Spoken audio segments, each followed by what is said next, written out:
angels we have heard on high, singing sweetly through the night. And the mountains in reply, echoing their mighty line.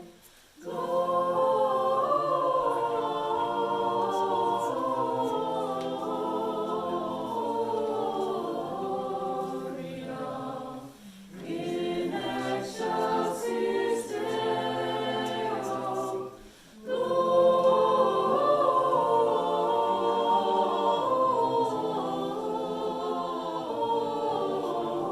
Gloria. In excelsis Deo.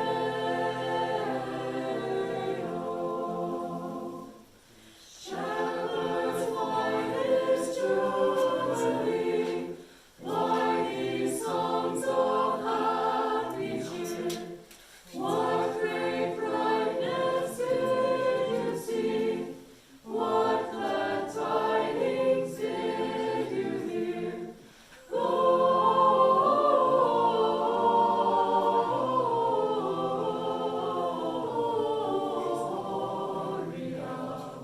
In excelsis Deo, Gloria.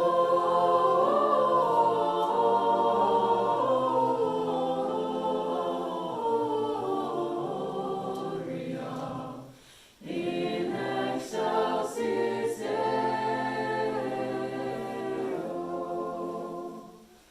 Come to Bethlehem and see, in whose birth the angels sing. Come adore on bended knee, Christ the Lord, the newborn King. Gloria.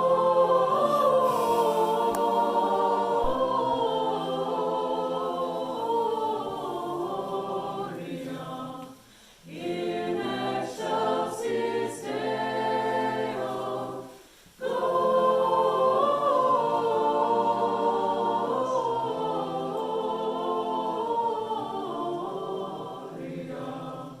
In excelsis Deo.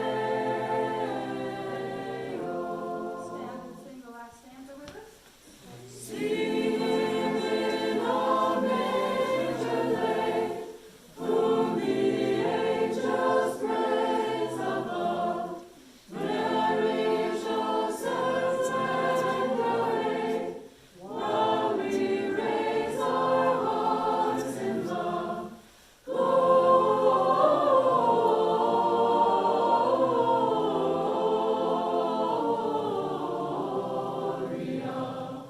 In excelsis Deo, Gloria.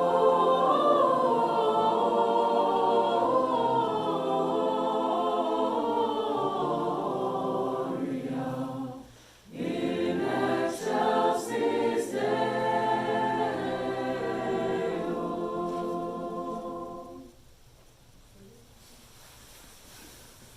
It's fine. So I want to share a story with you tonight. One of my husband's favorite Christmas stories, and I like it too. How impossible it is to accurately judge a person's true worth by the exterior facade. Yet we try to do it often, failing to realize that many a person barricades a soft heart behind a crusty wall. This wall may once have been so thin and fragile it could have been easily shattered, but it grows and grows till it is brick thick. The following long-loved story deals with a man who once made a foolish choice and suffered because of it for most of his adult life. However, an odd incident paved his way through the self-imposed wall and into the light. Christmas was the same as any other day to Judge Blair. He lived alone, and he ate his Christmas dinner alone, and never gave any presents. In fact, he was like the Miller of Dee, since he cared for nobody, of course, Nobody cared for him. On Christmas Eve, the judge stayed late at his office. His clerks left at 5. "A Merry Christmas, Judge," said Miss Jenkins, his stenographer, as she prepared to leave. The judge looked up from his papers and stared over his glasses. "What's that?" "Oh, thank you, Miss Jenkins." But he did not return the greeting, and timid little Miss Jenkins blushed and wondered if she had been too bold. At 6:30, a waiter from a nearby restaurant brought a light supper. The judge often supped at his office when he had an important case on hand. It saved time. "A Merry Christmas, sir," said the waiter, when he had arranged the tray in front of the old gentleman. "Huh? Oh, yeah. You may call for the tray later, George," said the judge, and George departed crestfallen. If he banged the door, on which was painted in imposing gilt letters, "Marcellus Blair, Attorney at Law," a little more vigorously than necessary, why, who should blame him?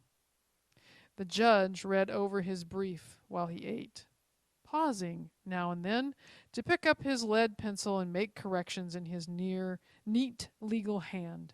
Suddenly he straightened up and looked around the room. "Now what was that?" he murmured, looking over his eyeglasses.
So back to the noise. Tap, tap came a sound against the pane.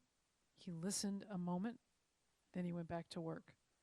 But hearing it again, he rose and went to the window and raised the shade. There was a narrow space between the building in which the judge had his offices on the 4th floor and the big public school next to it. But the snow sifted in between, and it was very dark. Suddenly, out of the blackness came the end of a long wand which hit the window pane once, twice, quite sharply, before the judge raised the sash with a bang. "Who's that?" he cried harshly. "Please," said a very small voice across the way. "Who's there?" asked the judge, peering into the darkness. "It's me," said the little voice. "Who's me?" demanded the judge. "Lisbeth." "Where are you?" "I'm in the schoolroom. I've tried and tried to get out, but I'm locked in, and I've been here since all afternoon." The voice. Tears were not very far away. "What?" exclaimed the judge. "Yes, sir. I came back to get my books, and the girls had all gone home, and I suppose the janitor thought everybody was out and locked the outside door, and I banged and banged, but nobody heard me." "Why didn't you call before?" "I tried, but couldn't make you hear till I thought of the pointer." "Well, well, well," said the judge. Then he lighted a match. "Lean out a bit and let me see you," he commanded. The yellow glare showed a pale little face with earnest blue eyes, red trimmed from crying, and fair hair braided in a thick braid. "Why haven't your people looked you up?" the old gentleman asked curiously as the light went out. "I haven't any people," sighed Lisbeth. "Only my sister." "How old is she?" "Oh, she'll be 16, and she works at Robbie's ribbon counter." "She won't get home till late tonight, 'cause they don't shut up until late on Christmas Eve." Said the judge crustily. "I suppose I'll have to look after you."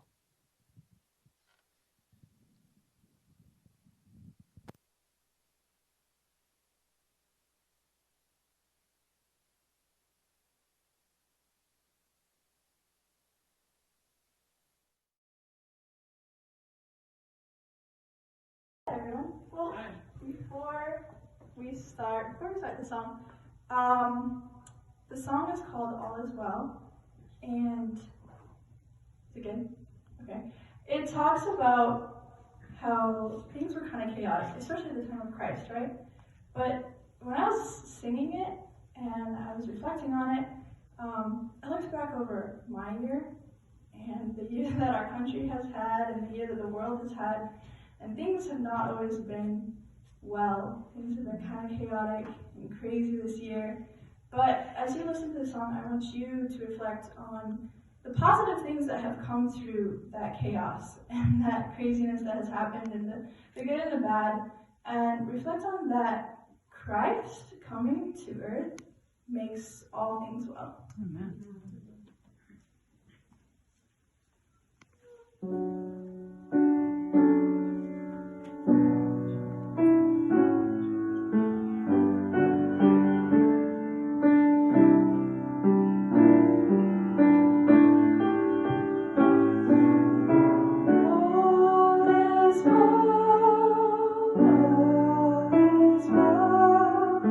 Angels of God rejoice.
He went back to his desk, and Elizabeth, shivering at the open window, saw him pick up the telephone receiver. Suddenly he put it down and came back to the window. "Are you hungry?" he asked. "Awfully," said the little voice in the darkness. "Why didn't you say so before?" questioned the judge testily. "Before I ate my dinner." "I couldn't make you hear, you know," was the patient answer. "Well, there's nothing left but some crackers and an orange." "Oh, an orange!" Elizabeth's sigh was rapturous. "Do you want them?" "Oh, yes, thank you." Elizabeth wondered how Judge could ask such a question. But the judge had gone back to his desk and was emptying the dish of crackers into a small manila envelope. He laid the orange on top, pinned the flap, and tied a string around the hole. "Reach over your pointer," he directed. And when Lisbeth had laid it across the chasm between the buildings, he hung the package upon it.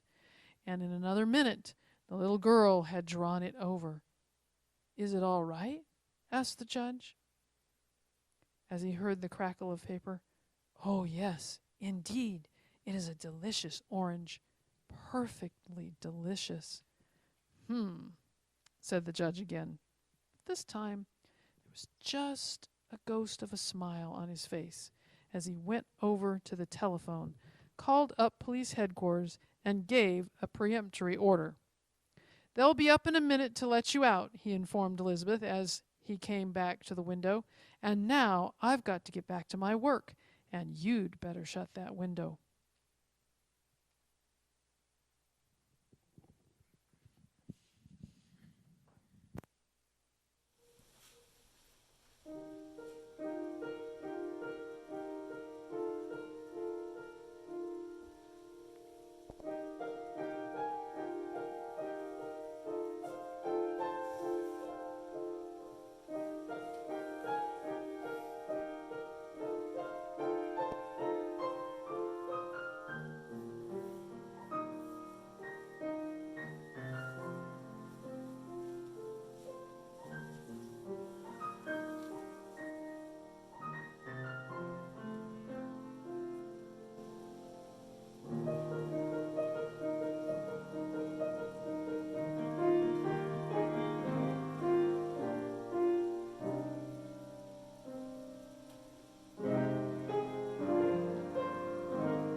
very dark, quavered the little voice.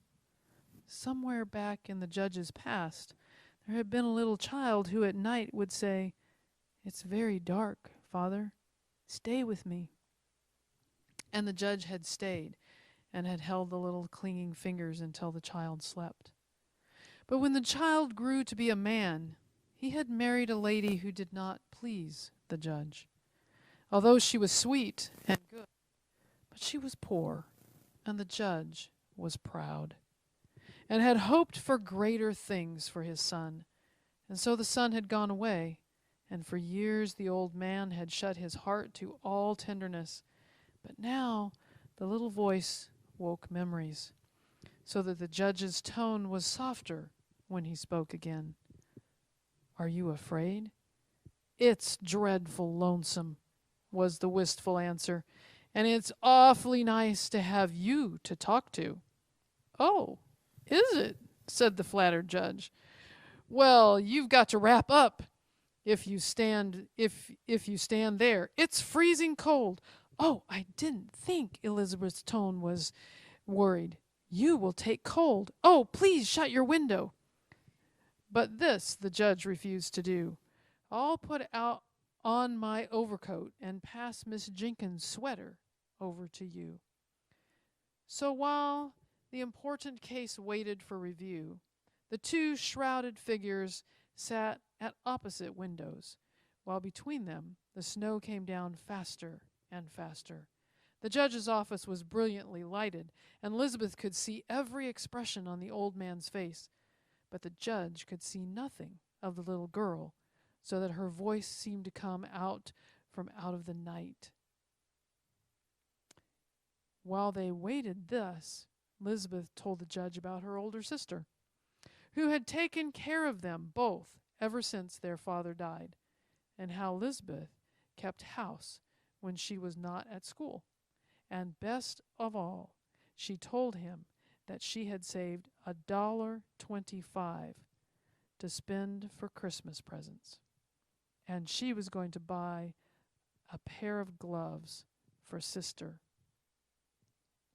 "And what will you have for Christmas?" asked the judge, interested in spite of himself.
Oh, sister'll give me something, said the child cheerfully. Probably it will be something useful. If she gives me a dress, she can't give me any toys or candy. And then, besides, she had to spend quite a bit for the dinner. Things are so expensive. You see, explained Elizabeth, we're going to divide with the McGaffneys on the top floor. They're awfully poor, and there's 4 children, but we're going to have pumpkin pie and lots of gravy and potatoes, so as to make enough. At first, we thought we wouldn't ask them, and have enough ourselves, for once. But Sister decided that Christmas was the time to make other people happy. And of course it is. Of course, assented the judge, feeling very small indeed when he thought of his gruff reply to Miss Jenkins and how he had sent poor George away without even a Christmas wish. On and on chatted the little voice in the darkness, while the judge, listening, felt the ice melt around his old heart. I shall have to eat my dinner all alone tomorrow, he found himself confiding presently. Oh, you poor man, cried the little girl. Maybe we'll have enough. I'll ask my sister. But before she could finish her invitation, a loud knock echoed through the building. They've come, said the judge. Now you just sit still until they come upstairs and get you. Don't go bumping around in the dark. I'll go down and see them. And out he rushed, leaving Lisbeth to face his lighted window alone. The police having found the janitor, the door was quickly opened. The lights soon flared in the halls, and in a minute Lisbeth was surrounded by a little crowd composed of 2 jolly policemen, the janitor, and half a dozen people who had watched the opening of the door. You'd better take her straight to the station, Murphy, said one of the policemen to the other, and they can send her home from there. You won't do anything of the kind, said a commanding voice, and the judge came in, panting from his climb up the steps, his shoulders powdered with snow, with all the dignity that belongs to a judge, so that the policemen at the sight of him touched their caps, and the strangers looked at him respectfully. Order a taxi, Murphy, he said, and in less time than it takes to tell it, Lisbeth found herself on the soft cushions with the judge beside her. I'll take her, Judge, if you're too busy, said Murphy with his hand on the taxi door. But the judge had forgotten his important case. The clinging fingers, the look in that trustful blue eyes, made his whole heart leap. Thank you, Murphy, he said. I'll look after her. And a Merry Christmas, Murphy. And he left the officer bewildered by the unusual kindness in his tone. As they rolled along, he pulled out his watch. What time did you say your sister would get home? He said. Not much before 10 o'clock. It's only 8 now, said the judge, so I will get you something to eat.